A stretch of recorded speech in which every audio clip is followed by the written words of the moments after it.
Okay, so can you tell us your name and what you teach? My name is Allison Town, and I teach first grade at Orchard Hills Elementary School. Cool, thank you. So the first question I have is how do your students know your classroom rules and procedures? How did you introduce those to them? Okay, so in first grade, it's really important to start the very first day with your expectations. So the very first day of school, um, we kind of we talked about the rules and what was expected in class, and I like the idea. I've always liked the idea of having them come up with rules to like together as a class. But in first grade, that's hard because they will ramble on and on and on and come up with silly rules.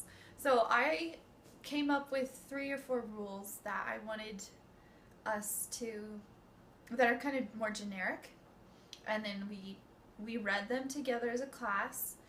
And I would, for each rule, I'd have a student come up and show a good example of following that rule, and then I'd have another student come up showing a bad example of that rule, and then I'd have another student one more time come up and show a good example of that rule.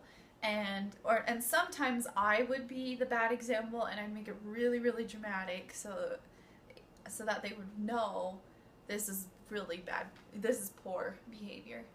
um, so we practiced that over and over and over and over again, like basically the first week. Mm-hmm. And you don't want it to be like super strict and like this is how it's gonna work.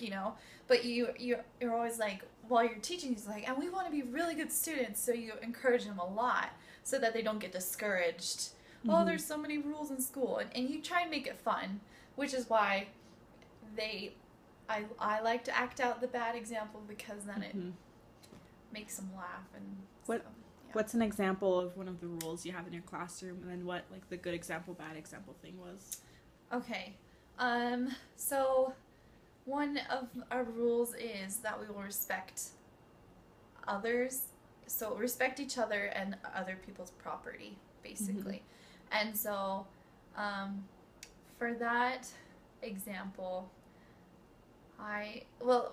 we brainstormed what that would be first, and then I had them do an example. Mm-hmm. So we brainstormed stuff, and then I don't really remember, it was a long time ago, but I had a student come up, and I think we talked about how when we respect others, we say nice things to each other, or we ask, if we want to borrow something, we ask nicely.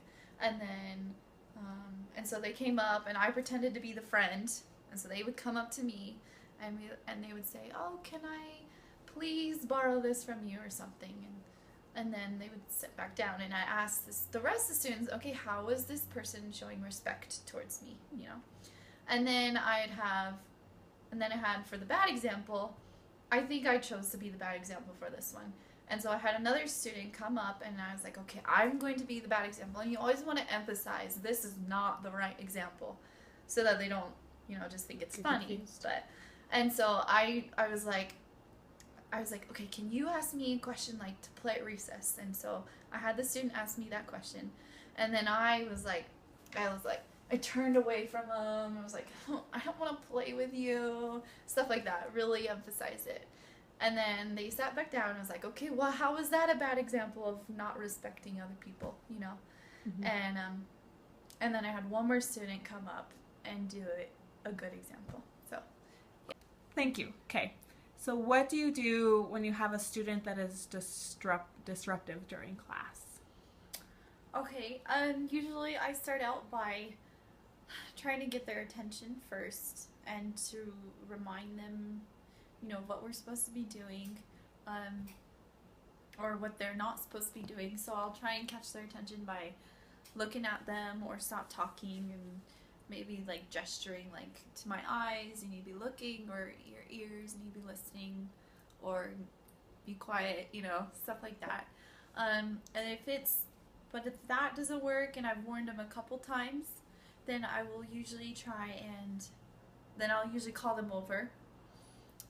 If I'm not teaching at the moment, I'll call them over and I'll pull them aside and try and talk to them about what we need to change, what he needs to change or she needs to change, so that it will stop.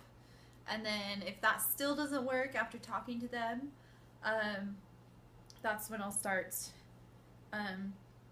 like taking away minutes of recess or changing what they're supposed to do so they don't get as much freedom to do it and stuff like that. More consequences. Yeah. Okay. So. Do they usually how long does it take them to understand like the consequences to their actions? Do they repeat the things a lot? You mean like if they know what the consequences are, or? Yeah, I guess like do you have students that like have the same disruptive things like every day, and like how do you deal with that? Does it just take them a while to understand? Most of them usually understand, hopefully, that the first time where I have to take away a recess or something like that. Mm-hmm. Usually that helps the problem. But if it's like a consistent problem, then I have to start changing how we do things. So, for example, there's one student that has a really hard time staying focused and finishing his work on time. And so the other day I pulled him aside in the morning and said, okay, we're going to start a new program because this has got to stop. And you need to finish your work. And we talked about why he needs to finish his work, why it's important. And so he understood that. And then I was like, so to help us be better at finishing our work, I have a little, it's a dot-to-dot picture thing. Mm-hmm. And I said, every time I see you doing your work right away, and you finish something, then you get to draw a line connecting the dots. And if at the end of the day you've connected all of the dots and made the picture, then you will get a reward of some kind.